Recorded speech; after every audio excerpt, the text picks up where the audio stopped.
Hello guys, Namaskar. Welcome back to Rambaho. I'm Nitika Bakshi. This is my mother, Babli Kumari Bhatt, Rahul की mummy जिनको आप काफ़ी video से देख रहे हो. नमस्ते. So why we two are here in this video and not Rahul? So this weekend मैं और मम्मी कश्मीर फाइल्स देखने गए और because it's an adult movie तो राहुल घर पे था कियान के साथ and we wanted to see it. We didn't want to skip it because Kiaan छोटा है अभी. So we both went and we thought we should pen down our thoughts and tell you कि हमें कैसा लगा मूवी देखकर. सो अगर आपको ये आगे वीडियो नहीं देखना है और सिर्फ अगले 2 सेकंड के लिए देखना है तो मैं सिर्फ ये बोलूँगी कि ये सच है. सबसे अच्छी तरह अगर अभी तक कोई एक मूवी बनी है जिसमें कश्मीर की सच्चाई दिखाई गई है तो वो है. वो सच्चाई कैसे पता चली कि जो ही मूवी ख़त्म हुई सब चुप थे, कुछ शोर नहीं, कुछ नहीं. शायद सब लोग बस उस वापस 30 साल पहले की मतलब दिमाग में पहुंच गए थे कि क्या उन सब ने देखा. मेरे साथ मम्मी है जिन्होंने वो सब अपनी आँखों से देखा है. मैं तब पैदा नहीं हुई थी तो मेरे जैसे जनरेशन के लिए, मेरे जैसे इंसान के लिए ये देखना और इम्पॉर्टेंट था क्योंकि इनकी जनरेशन ने कभी हम तक वो आने ही नहीं दिया. मतलब उन्होंने वो सब कुछ इतने अच्छे से, इतने हिम्मत से आगे बढ़ के हमें फ्यूचर प्रोवाइड करने के लिए बस चुप रहे. मेरे को पता है कि मेरे पेरेंट्स ने जब तक मैं फर्स्ट ईयर ऑफ कॉलेज में थी तब तक नहीं बताया था. Look at the strength it takes to be silent about things. You know, anyone can say things loud at the highest pitch, but I think the biggest strength is कि कैसे तुमने सब कुछ समेटने की कोशिश की. मैं ये नहीं बोलूँगी कि समेटा, कैसे तुमने सब कुछ समेटने की कोशिश की और अपने बच्चों को वो नफ़रत, वो एनवायरनमेंट ना दे के उनको सिर्फ सिखाया कि कैसे तुम्हें अपने पैर पे खड़े होना है और कैसे तुम्हें आगे बढ़ के कुछ अच्छा करना है. And that is why I think Kashmiri parents हमेशा डंडे लगाते कि पढ़ना है पढ़ना है. अब मुझे समझ आता है कि क्यों हमें इतना ज़्यादा पढ़ाई पे बोला गया. शायद उनको ये लगा कि वही एक चीज़ है जो हमें और हमारे बच्चों को ज़िंदा रख सकती है, उनको आगे खाना पीना दे सकती है और शायद एक छत, वो चाहे किराए की हो या कुछ हो, क्योंकि जिनसे सब कुछ छूट गया वो शायद ये नहीं देखेंगे कि कागज़ किसके नाम का है, क्योंकि जो जिनके नाम पे और जो कागज़ उनके पास थे वो घर ही नहीं थे. तो विद दिस मम्मी आप बताओ कि आपको कैसी लगी मूवी तो बहुत अच्छी है. आज तक जो दिखाई, जैसे शिकारा दिखा, बाकी जो मूवियाँ दिखाई उससे अच्छी ये मूवी काफ़ी अच्छी है. इसने बहुत कुछ दिखाया है. चलो एक फैमिली का इसने दिखाया, दूसरी फैमिली, तीसरी फैमिली, हर एक फैमिली का नहीं दिखा सकते थे ना, क्योंकि 2 घंटे या 2.5 घंटे की मूवी थी. मगर जितना भी दिखाया बहुत क्लियरली दिखाया है. और जैसे हम पिक्चर देखते हैं, मुझे नहीं लग रहा था ये पिक्चर है, मुझे लग रहा था ये हम उस 30 साल पहले के उस टाइम, उस वक्त में पहुंच गए हैं. उस समय में मुझे वही याद आ रहा था कि हमने उन दिनों क्या किया, कैसे सोते थे हम, कैसे उठते थे, कैसे बैठते, कितना डर था, कितना खौफ था हम लोगों में.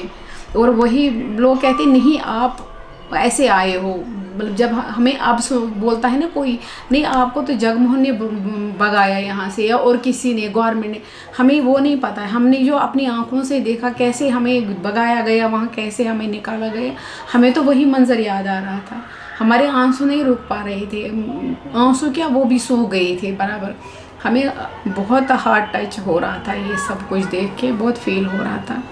और एक और चीज़, जितने भी फेमस पर्सनालिटीज़ थे हमारी कम्युनिटी की, कश्मीरी हिंदू कम्युनिटी की, उनके साथ जो हुआ, जो न्यूज़पेपर की हेडलाइंस आई थी और बहुत आसानी से जो कुछ टाइम बाद कवर अप हो गया था और उनके बारे में बात नहीं हो रही थी, बट हमने अपनी फैमिलीज़ में सुना था, उन सब के बारे में जो बताया गया है वो मूवीज़ में वो बिल्कुल सही है. जैसे वो औरत को आरी से काट दिया था, फेमस पोएट, जितने भी फेमस पर्सनालिटीज़, जैसे एक जज का बताया गया था कि उनको शॉट डेड कर दिया in the day light.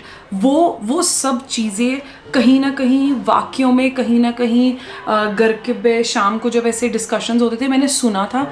But seeing all of that truth on a bigger screen was something which is commendable to this whole team who has made this movie.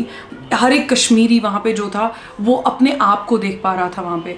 और अब हमारे यहाँ पे क्या हुआ था कि पूरा जो थिएटर था वो कश्मीरी पंडित्स का ने इकट्ठे प्लान करके बुक किया था. तो but at the end of the movie no one could actually talk to anyone. It was so much of silence was there. अभी जैसे मैं खुल के इस बारे में बात कर पा रही हूँ, to be honest mom was with me. I had a very bad headache after the movie because I couldn't hold my tears for whole 3 hours.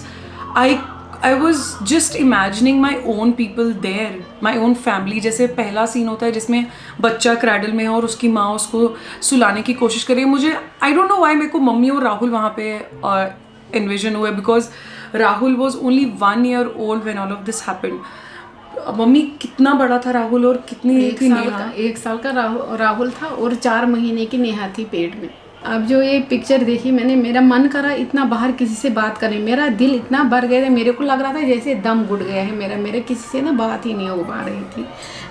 मैं सिर्फ देख रही थी सबको. अजीब लग रहा था मुझे, जैसे मैं 30 साल पहले पहुंच गई थी, ऐसा लग रहा था मुझे. जब ये हमारी आंखों के सामने ये कुछ वहाँ हो रहा था. मेरे भाई की शादी भी 89 में अक्टूबर में हुई, तो हम बारात लेके गए थे हवा कदल. तो वहाँ पहले एंट्रेंस पे ही क्या था, पूरा दीवार गोलियों से, मतलब वहाँ भी हम शादी करने गए थे मगर हमने रोया वहाँ पे भी. वहाँ पूरा दीवार गोलियों से भरा था जहाँ टिकलाल टिपलू जी को मारा गया था.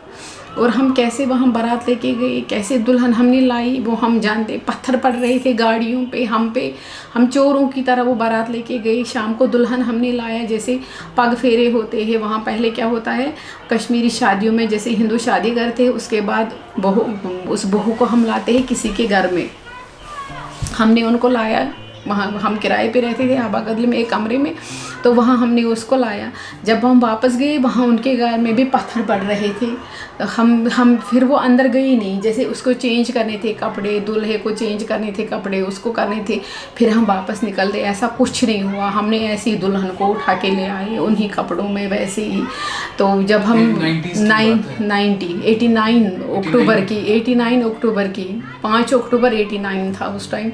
जो ही हम गाड़ी में थे, दुल्हा आगे, दुल्हन दूल्हे आगे गए, तो उसके बाद हमारी गाड़ी थी. एक पत्थर इतना बड़ा गिरा नई सड़क पे, हवा कदल नई सड़क पे, इतना बड़ा पत्थर वो यहाँ पे पड़ा. जुलूस इतना पीछे आ रहा था, यहाँ पता हम भाग रहे थे. किसी दुल्हन के पैर में चप्पल नहीं थे और दूल्हे के पैर में जूता ही नहीं था. ऐसे भाग रहे थे, हमें भी पता ही नहीं था. हम ऐसे गाड़ी में, एक इतना पत्थर आया, पता नहीं कि कहीं ऊपर से ही आया, एक मकान से फेंका उन्होंने. एक पत्थर हमारी गाड़ी के बिल्कुल सामने आया, मगर हम कैसे बच गए भगवान की कृपा से. बहुत मुश्किल से हम बच गए. लाया हमने कैसे दुल्हन को. उसके बाद ये माहौल कुछ थमा ही नहीं. 89 से ही ये माहौल थमा ही नहीं. तो ये कंटिन्यूस चलता रहा. रोज़ जुलूस निकलते थे. बहुत हमें प्रॉब्लम हो रही थी वहाँ रहने के लिए. मेरे हस्बैंड सुबह ऑफिस जाते थे, जब तक वो शाम को वापस नहीं आते थे हमें डर लगा रहता था, पता नहीं आएंगे भी, क्या होगा क्या नहीं होगा. मैं टीचर थी, मैं छुट्टियों में, जैसे दिसंबर में वहाँ छुट्टियाँ पड़ती थी स्कूलों में, तो मैं घर में बैठी होती थी. मेरे को अपना फिर भी ठीक लग रहा था, मगर अपने हस्बैंड के लिए भी इतनी परेशान होती थी. जब तक वो ऑफिस, जब मैं बाइक की आवाज़ सुनती थी मेरी जान में जान आती थी कि नहीं ये आ गई. फिर जब राहुल हुआ मार्च में 1 साल का, तो मेरी पेट में थी नेहा 4 महीने की. फिर मुझे बोला इन्होंने, नहीं तुम निकलो. पहले ही मेरी ननद थी अनमैरिड, तो लड़कियों का बहुत डर था, लड़कियों के साथ बहुत ज़्यादा ज़्यादती हुई थी. हमने उसको पहले ही जम्मू भेज दिया था अपने मौसेरे भाई के पास. तो इसलिए हमें भी निकलना पड़ा वहाँ. और रोज़ शाम को जुलूस ने, हमें पता ही नहीं था हम सुबह अपने बच्चों को देख पाएंगे नहीं देख पाएंगे, ऐसा कुछ पता ही नहीं था हमें. हम कैसे निकले हैं ये भगवान ही जानता है. और जो हालात थे वहाँ वो बद से बदतर थे. सबको निकालते थे जुलूस में, और शाम को रोज़ जुलूस निकालते थे. कहते थे वो होती है कुल्हाड़ी को, ऐसे कश्मीरी में बोलती है मकस तबर, ऐसा मतलब वो लाते थे शाम को. और मस्जिदों में जमा हो जाओ, और हिंदुओं को छोड़ के, जो हिंदू की औरतें हैं उनके साथ हमें यहाँ घर बसाना है. हिंदुओं को सबको मार डालना है, लड़कों को मर्दों को मारना है, औरतों को यहाँ अपने साथ मिलाना है. जो वो डायलॉग उन्होंने कश्मीर फाइल्स में बताया कि इस बनाओ ये पाकिस्तान, हिंदू रोसे बाटो बारे बटनसान, मतलब कि हम यहाँ पे बनाएंगे अपना पाकिस्तान, और हिंदू जो मेन है उनके बगैर और उनकी वुमेन के साथ. So that was the slogan जो बोला जाता था. और तो मम्मी आप कैसे अचानक से एक दिन आपने अपने बैग पैक किया और आप जम्मू आ गए? अचानक नहीं, हम तब से जब 89 अक्टूबर से ये जब से प्रॉब्लम हुई, शबीर शाह का बाप मर गया था, तो तब से ये प्रॉब्लम शुरू हुई। उसके बाद हम एक दिन भी नहीं वहाँ चैन से बैठे हैं। हम शाम को रोज़ बोलते थे कल निकलेंगे, मगर अपना घर छोड़ने का किसी का मन नहीं करता था, बिल्कुल भी नहीं। हमें पता ही नहीं था हम कहाँ जाएंगे, कहाँ रहेंगे, बच्चे लेके बूढ़े लेके जाएंगे तो जाएंगे कहाँ। कोई घर ही नहीं था जहाँ हम जाते। हम जम्मू गए नहीं थे, हम किसी को जानते नहीं थे। सिर्फ मेरी सास का बहन का लड़का रहता था तलाबतुलो में, तो वो एक बंदा था हमारे जो पूरे रिश्ते में, वो एक बंदा था रहता था। हमें क्या पता था वो कैसे रहता है, उसकी कितनी जगह है, क्या है नहीं है। जब जो रोज़ जुलूस निकलते थे, फिर बोला कि मेरे हस्बैंड का नाम हिट लिस्ट में है, अब उसको मारेंगे, तो तब तो फिर वहाँ रहने का सवाल ही नहीं था। फिर हम ऐसे ही निकले हैं, बच्चे लेके हम निकले ऐसे। हमने देखा ही नहीं, कोई नहीं था। पुलिस क्या, आर्मी थोड़ी रहती थी कश्मीर में पहले। जैसे आज आप हम जाते हैं कश्मीर, वहाँ चप्पे चप्पे पे आर्मी है, तब नहीं थी, कोई आर्मी नहीं थी वहाँ। पुलिस वाला एक भी नहीं दिखता था वहाँ, कोई नहीं था। कोई हमें ये दांदस बांधने भी नहीं आता था कि नहीं आपके साथ कोई बुरा नहीं होगा, आप बैठो इधर कुछ करो, कोई नहीं आता था। कोई पॉलिटिशियन नहीं, कोई पुलिस वाला नहीं, कोई मतलब कोई एम्प्लॉय नहीं, कोई नहीं आता था हमें। और जब मैं ये मूवी देख रही थी तो ऑब्वियसली हम तो या तो पैदा नहीं हुए थे हमारी जनरेशन के, या 1-2 साल के थे, तो हमारे को सिर्फ इतना था कि जो हमारा पूर्वज ही हमें कुछ मिल सकता था इन टर्म्स ऑफ आप प्रॉपर्टी ले लो, या इन टर्म्स ऑफ वो प्यार। जैसे मैं आपको अपने हिसाब से बताऊंगी, मेरा ये लॉस हुआ कि I have never seen a home जहाँ मेरे पापा पले बड़े। मेरे पापा जैसे मुझे बताते कि ठंड बहुत होती थी, लेकिन मैं ना रोज़ नहाने जाता था, पूरे गांव में किसी में इतनी हिम्मत नहीं थी। मेरे को मन करता है यार मैं वो नदी देखूँ जहाँ वो नहाते थे, वो नहीं देखी है मैंने। मेरी मॉम जहाँ पली बड़ी है, जहाँ वो पैदा हुई है कश्मीर में, मैंने वो घर नहीं देखा है। मैंने ऐसा वो गली नहीं देखी है जहाँ वो खेला करते थे, जो अपने में बहुत ही सैड चीज़ है। मतलब मेरा बहुत मन करता है यार कि मैं वहाँ जाऊँ, वो देखूँ। रह तो वहाँ सकते नहीं, इतनी होप मेरे में है ही नहीं, बट मुझे ये कम से कम एक बार देखना है। शायद मैं बूढ़ी भी हो जाऊँगी ना, मेरा ये शौक कभी नहीं मरेगा कि मैं एक बार देखूँ कि वो कहाँ रहते थे, कैसे थे। या मेरी मॉम जैसे, उनको अभी भी वो कश्मीर उनके दिल से दिमाग से गया नहीं है, ना कि उनकी बॉडी अडेप्ट कर पाई है। उनको अभी भी समर्स में पूरा एलर्जी हो जाती है। दैट इज़ बिकॉज वो कश्मीर में पैदा हुई है, उनको उस मौसम की आदत है। जो शायद कश्मीर फाइल्स में भी बताया गया है कि कैसे अचानक से कश्मीर से लोगों को लाके कैंप में रख दिया, मान लो जम्मू में, जैसे वहाँ का वेदर इतना हार्श है जो अडेप्ट 2 दिन में इंसान अडेप्ट नहीं कर सकता। इतना अडेप्टेशन इंसान में नहीं है। कितनी सारी डेथ्स हुई। ये तो हमारी जनरेशन की बात हुई। अब मम्मी के जनरेशन की, जिनकी पूरी जवानी चली गई सिर्फ अपने बच्चों के लिए कुछ नॉर्मल बनाने में, स्क्रैच से वो घर, वो एजुकेशन, वो सब कुछ करने में, जो कुछ नहीं है उनके पास। मतलब जैसे होता है ना कि पीपल से that it is easier to make 100 from 10, but it is very difficult to make 1 with 0. So इनका वो जर्नी है, 0 to 1 का जर्नी। अब फिर अचानक से मुझे मूवी में अनुपम खेर जी का मतलब उसमें उनको अल्जाइमर्स होता है, and how deep in his heart and mind वो कैसे एंड तक, मरते दम तक उनके दिमाग से ये जाता ही नहीं है कि उनको ना कश्मीर जाना है, कैसे वो कश्मीर वापस जाना चाहते हैं। एंड उस टाइम पे मुझे राहुल की दादी याद आई। मतलब we lost her very recently, but उनको एंड तक मैं कौन हूँ, राहुल कौन है, मम्मी कौन है, इवन उनके खुद के 2 बच्चे, मेरे ससुर जी, उनकी सिस्टर, कोई याद नहीं था। बट उनको कश्मीर नहीं भूला था, उनको हमारे गांव का नाम नहीं भूला था। मैं और राहुल सेम गांव से हैं, तो मुझे बोलते थे कि बिचस वाचीच। मतलब कैसे आप सोच सकते हो कि उस इंसान से क्या कुछ छिन गया। वो इंसान जो शायद अपने लास्ट टाइम तक, अपने लास्ट समय तक शायद कश्मीर में ही रहना चाहता होता। शायद उनको ये जगह, ये लोग, ये घर कभी अपना ही नहीं लगा, क्योंकि जिस घर में वो पले बड़े, जो घर उन्होंने अपने प्राइम यूथ में बनाया, एक एक नींव जोड़ के बनाई, वो जब उनके रिटायरमेंट के टाइम पे उनके सेटल या कंफर्टेबल होने की बारी आई, वो सब कुछ छिन गया उनसे। और अचानक से they are on ground, they are on level 0। तो मम्मी आप बताओगे इनको कैसे एंड टाइम तक बड़ी mummy how she use to talk, या वो क्या बोलती वो थी? सिर्फ यही बात करती थी कि हम कैसे रहते थे कश्मीर में। मेरी देवरानी थी, जेठानी थी, वो हम इकट्ठे जाते थे सब्ज़ी लाने। जैसे वहाँ वर बोलते हैं कश्मीरी में, किचन गार्डन को वर बोलते हैं। वो कैसे हम वहाँ जाते किचन गार्डन में, कैसे हम सब्ज़ी लाते थे, कैसे हम गायों की देखभाल करते, कैसे हम वुडर थी वहाँ। उसको बस यही याद था और उसको जम्मू का कुछ भी याद नहीं था। वो सिर्फ यही बातें करती रही जब तक वो ज़िंदा थी, जब तक उसको दिमाग ठीक भी था तब तक भी। उसके बाद उसको एल्जीमिया हो गया और उसके बाद भी वो सिर्फ कश्मीर याद हो।